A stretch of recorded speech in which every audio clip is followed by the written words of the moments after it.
On this episode of Anyplace Wild, we run the rapids on Maine's Machias River, where loggers once drove timber from stump to ship, where the traditions of log rolling and poling still thrive, Stub it in. and where the brightest evening light is from a birch bark torch. I'm John Veman. Join me now as we paddle to the echoes of a log drive.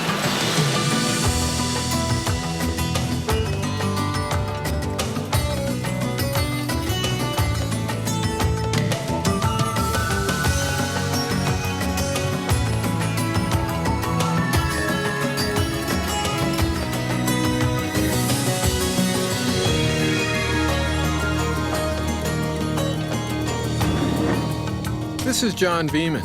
Each week from our base in Camden, Maine, Annie Getchell and I prepare for anything we might find anyplace wild. This week, I'm preparing my canoe for a trip down the Machias River. Here in Maine, there are hundreds of miles of rivers just waiting to be paddled by people like me who love to canoe. But there aren't many trips in Maine where rivers and lakes are linked together like they are on the Machias. Unlike most of our destinations on Anyplace Wild, I can drive there from here. And the Machias is as wild, as beautiful, and as historic as any river in the country. Anyplace Wild is made possible in part by Chevy Blazer. Next time you're having fun outdoors, make sure that Mother Nature has a good day too.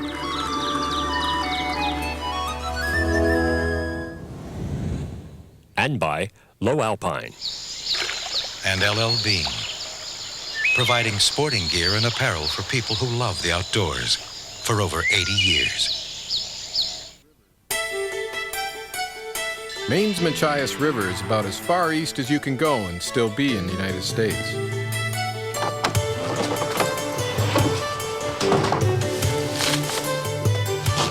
I'm heading there now at the invitation of an old friend of mine, a Maine outfitter named Martin Brown. The Machias is his favorite river, remote, with challenging rapids and a rich history of log driving. From source to sea, the Machias runs nearly 80 miles. Its narrow upper reaches wind through a chain of 5 lakes. As it flows toward the Atlantic, the river becomes wider and the rapids wilder. Paddling steadily, it takes about 7 days to reach tidewater at the town of Machias, from the put-in here at 5th Machias Lake.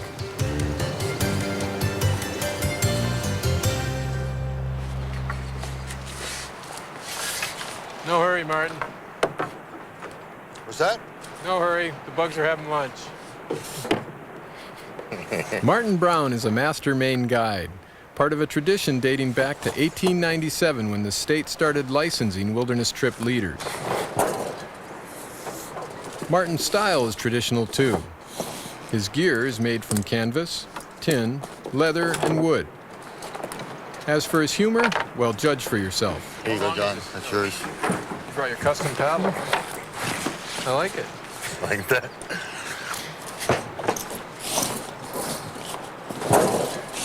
For more than 20 years, Marty has led canoe trips all over the planet, from tundra to jungle. But the wilderness he calls home is right here on the Machias. How many times you run the Machias, Marty? Oh, I don't know. It's probably been in the hundreds anyway. In fact, I even named my son after this river. His middle name is Machias. Really? So do you always paddle from a kneeling position? Well, except when I'm standing on my hind legs and poling, yeah. And why is that? Well, when you're kneeling, you have twice the power, 3 times the stability, and about 4 times the form. And by kneeling, I mean you have a nice wide stance, okay? And your butt's just barely up against the thwart. If you want to do things like braces, this would be a pretty hard thing to do if you're sitting on the seat, right? And you're basically locked right into your boat. You got all the power you want, and you got all the stability you want. Stability comes in handy when you're sliding over a beaver dam. These days, beavers are the only ones slowing the Machias. In the old days, more than 50 man-made dams on the river system stored water to flush logs downstream on the annual log drive. for axes, you very well know. Before the United States was even a nation, there was commercial logging on the Machias. Every winter, loggers cut and hauled trees to the riverbank before the spring thaw. And D is the danger we often run in. We end our first day at Fourth Lake, where the forest was once cut to the waterline. The next morning at the lake's outlet, we come across the remains of one of the old logging dams. What makes it dangerous is the continuous line that runs across. It's unbroken. Plus you got timbers and spikes in there as well. Oh, timbers and spikes. Right. Two very good reasons to haul out our canoes and make a quick and dirty portage around the dam. Of course, it would be easier if Marty's canoe didn't weigh so much.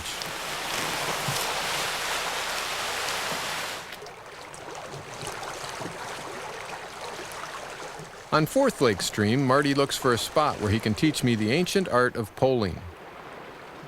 This is a good spot. Using a pole, you can maneuver up or down a shallow stream. Sounds great, except that you start by breaking the first rule of canoeing. Never stand up in the boat. Just to get started here, you want to develop a feel for the boat. Okay, you want to feel just how much you can rock it. There's a lot of body motion in it, okay? Oh, these are a lot more stable than you think. Got to do the hips too, huh? Yeah, do the whole thing. Hang out. Okay, nice thing about poling is it gives you an incredible amount of control. You're basically working off the river bottom. It's pretty simple right here because The pole itself gives you some stability, sort of like a tightrope walker. there's a good place to surf right here, John. You can hold it with one hand. The hard part is keeping your canoe aligned with the current. Pole, snub it in. Then I stab my pole against the bottom, shove, and hope that I might move in the right direction. It's not supposed to be the real easy, is it? Yeah, at least you didn't knock my teeth out. Come close, though. Bring it on up. Here we go again.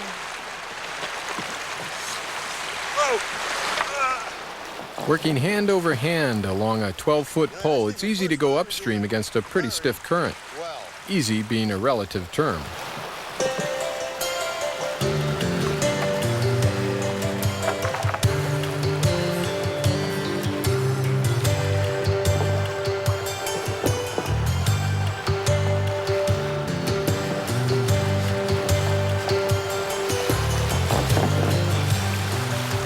Now you know why it was invented. To the native paddlers of Maine, pushing upstream was as important as paddling down, because in those days the rivers were the roads and the vehicle was the birch bark canoe.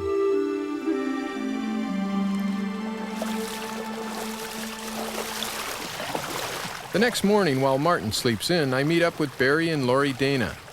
Their carbon fiber paddles betray them as hardcore canoe racers and make quite a contrast with their birch bark canoe.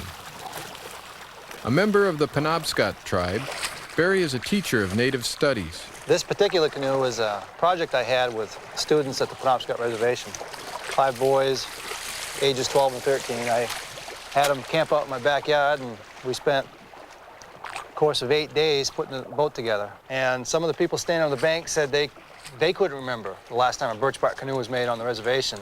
And one fella told me it probably was 60 years. Now, they used them to get all over, well, basically all over North America, but especially all over Maine. It's the ideal way of traveling. It's a heck of a lot easier to travel out in the water than it is to try to keep paths open. Yeah, And when you travel on water, you don't leave any tracks. that's true. And you can, in a boat like this, you can just carry, I don't know, maybe 300-400 pounds, no problem. In a far corner of Fourth Lake, we head for an ancient portage trail that connects the Machias with the Penobscot watershed to the west. Native people would have had reason to travel from one body of water to the next. And so these portage trails really connected all the major rivers to the west, to the center of the state, and then to the east.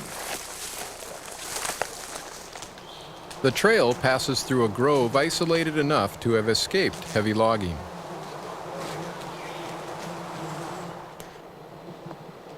Trees have always been Maine's cash crop, constantly feeding the lumber and paper mills. So it's rare to find an old-growth forest like this one, where most of the trees are at least 100 years old. and the white birch are big enough to stop a canoe builder in his tracks. First of all, the tree's gonna be big enough if you're gonna make a full-length canoe, so you gotta measure the size. And there's other ways of measuring, but this is my favorite. My fingers overlap this much, so this is definitely a good-sized tree. Because the next step is to actually take a sample and test the bark out. Now, does this kill the tree? No. Taking the bark off of it? No, we're taking the outer layer. Birch is a tree that has an outer layer. Other trees don't. You'd cut in this deep and went around it, you'd girdle it. Killing the tree. Killing the tree, yeah. There are better times of the year to do it. Times of year that the tree will naturally bounce back from it. Mm-hmm. And what time of year would that be? Late spring, early summer.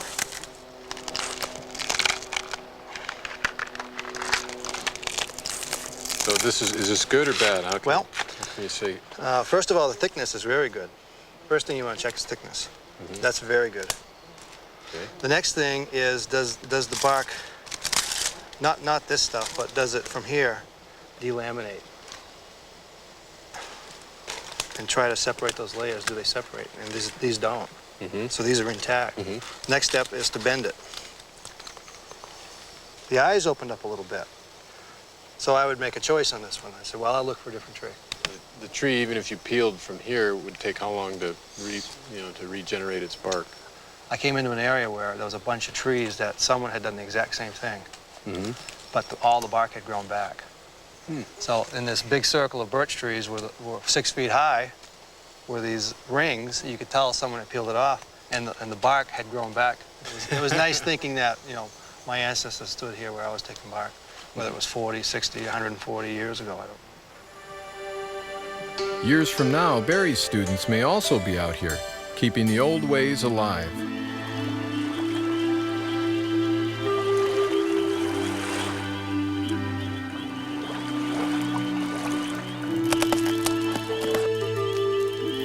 Birch bark is a gift from nature that the Penobscots centuries depended on. For travel, the birch bark canoe, and birch bark sheets for wigwams and even clothing. Now we're ready to tack those folds down with some roots. I can understand using birch bark to make canoes and wigwams, but when Lori starts making a pot to boil water in, this I gotta see. One thing I know about birch bark is that it makes about the best tinder you can find. The water inside the basket sucks the heat from the fire away from the bark, so the bark can't reach its kindling point and it won't ignite. Same resin that makes birch bark waterproof, makes it flammable. In fact, you could take soaking wet birch bark that's dripping water and it'll still light if it's good fresh birch bark. I kept waiting for it to burst into flames, but I must have watched the pot too closely, because it never did quite boil.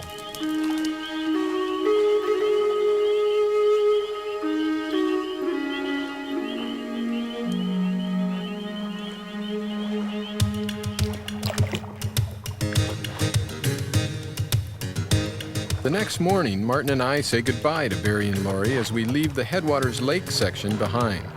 By now, the water volume has easily doubled, ripping through a minefield of boulders.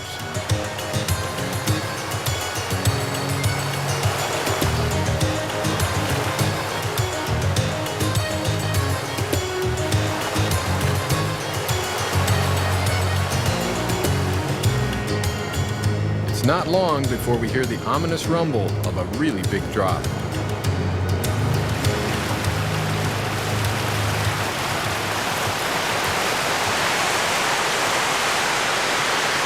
Yeah, that looks pretty nasty.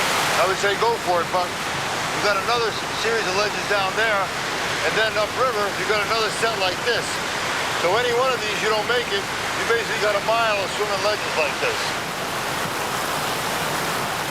Looks like somebody didn't make it. A clear warning, it's time to portage. You want to race, John? See, I actually like the portage, John. What's that? I actually like the portage. Portages are sort of the price of admission, really, to get to the good places. So what do log drivers do on a portage like this? Well, everything tended to jam up down here. The logs tended to jam up in these rapids. And sometimes they get a jam developed that would take them a day, even 2 days to break apart.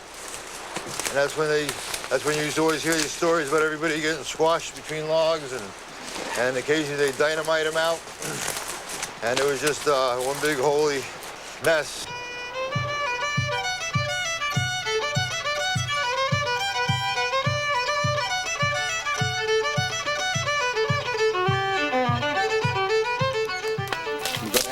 To give me a first-hand picture of that holy mess, Martin has asked a friend of his to meet us for morning coffee on Second Lake. For most of his life, Bob Wright has worked the Machias woods, and he was once the master river driver. For how many years have they been logging up in this area then? Well, according to the charter, the Machias Log Driving Charter was granted to Machias Log Driving Company in 1840. And our last meeting of Machias Log and Driving Company was in 1971. And so wood hasn't been driven since 71. Even though it's been years since Bob had to break up a log jam, he's kept his tools ready. The cant dog to roll the logs away, If somebody wanted the to pick go pole to bring them back. what you do, you take And at off age like 71 and following triple bypass surgery, Bob still rides the logs like a schoolboy.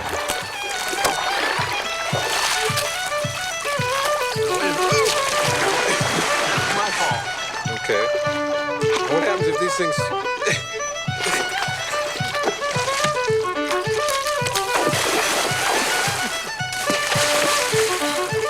All right, let me free. this. Wait now, don't pass that.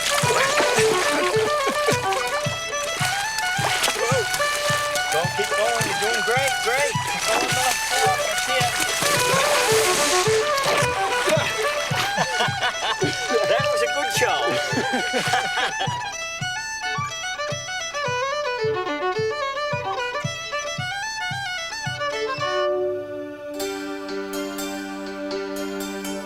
The log drives ended to protect Maine's waterways.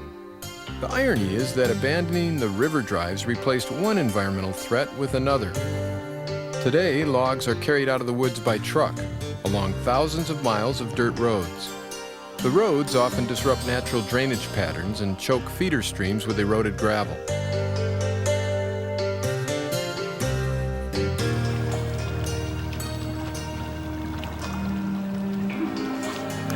From our canoes, most of the clear cuts and roads are hidden by a so-called beauty strip left along the banks of the river.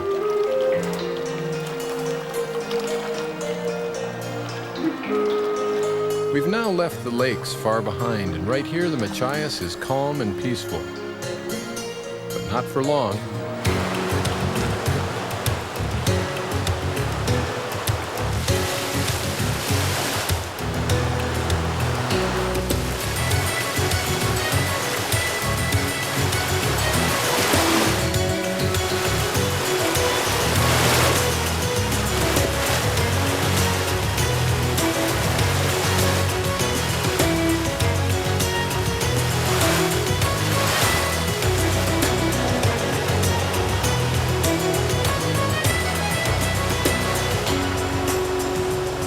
These rapids are called Little Falls, and once we've cleared them, we pull in at one of the oldest campsites on the Machias. It's a great spot for Marty to strut his Maine guide fly fishing stuff.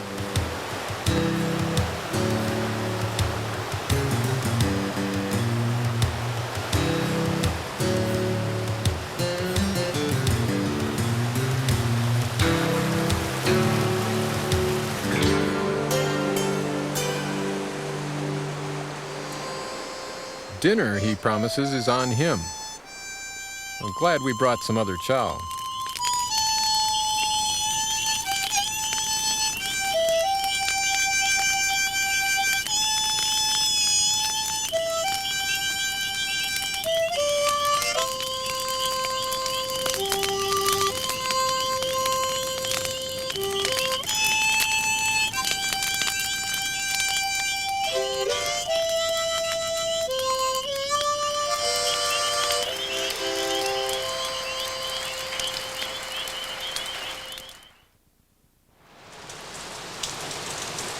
Come morning, we set off in a soaking down-east rain.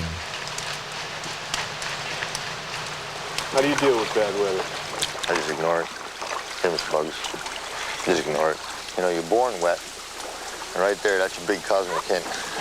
You spend the rest of your life trying to stay dry. You know, just accept it.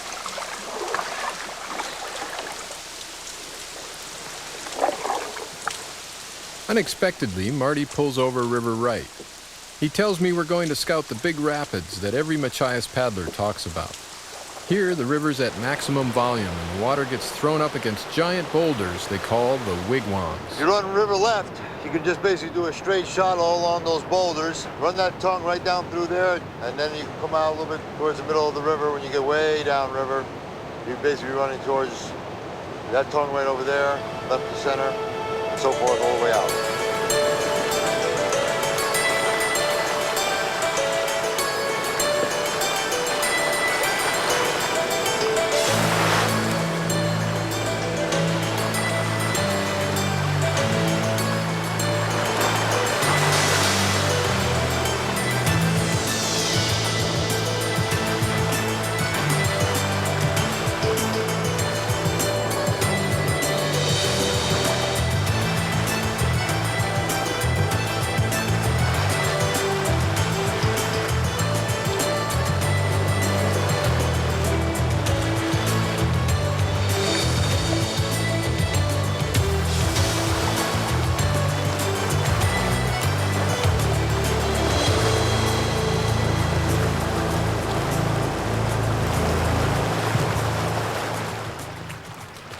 Coming out of the wigwams, all I can say is, now that's why I love running rivers.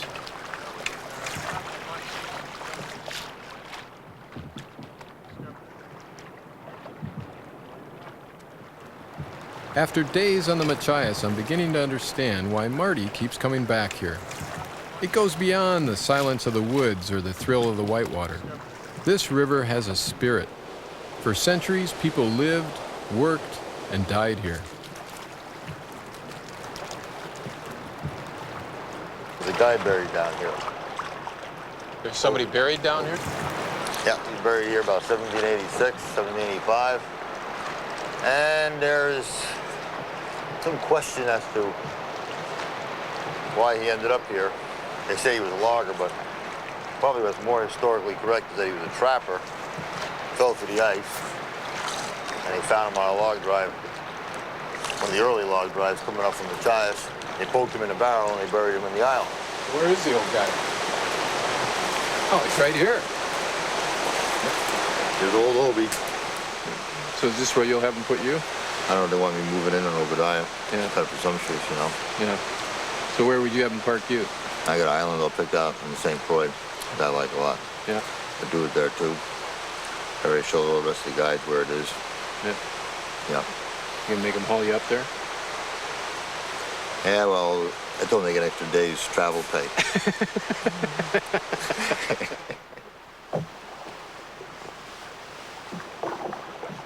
So how far to Machias? Well, we'll get there tomorrow. We'll get down at Great Falls tonight, and then we'll finish up tomorrow.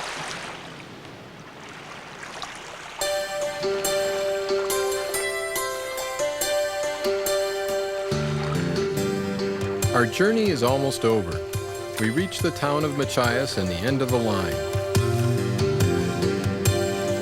Since Machias means bad little falls, we pull over just before a 40-foot drop into tidewater.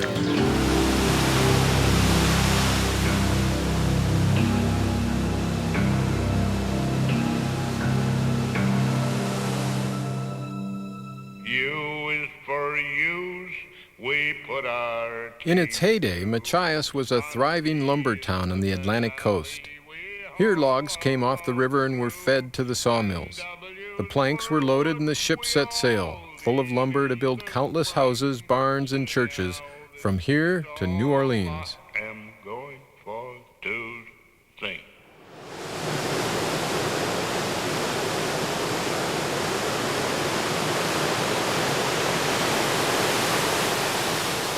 You come down through here, though, it looks pretty nasty. Look at this. Aren't you gonna ask me if I pull it? You're gonna pull it upstream or downstream? But see, if you pull it, obviously, you're not gonna make it, but at least you have a really good excuse. You can say, well, I had paddled it, I'd have made it.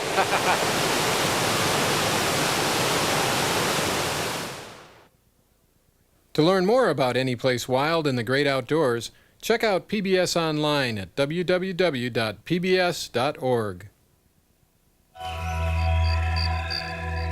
Anyplace Wild is made possible in part by Chevy Tahoe.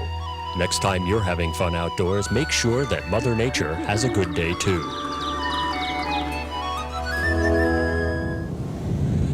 And by Low Alpine. And LL Bean, providing sporting gear and apparel for people who love the outdoors for over 80 years.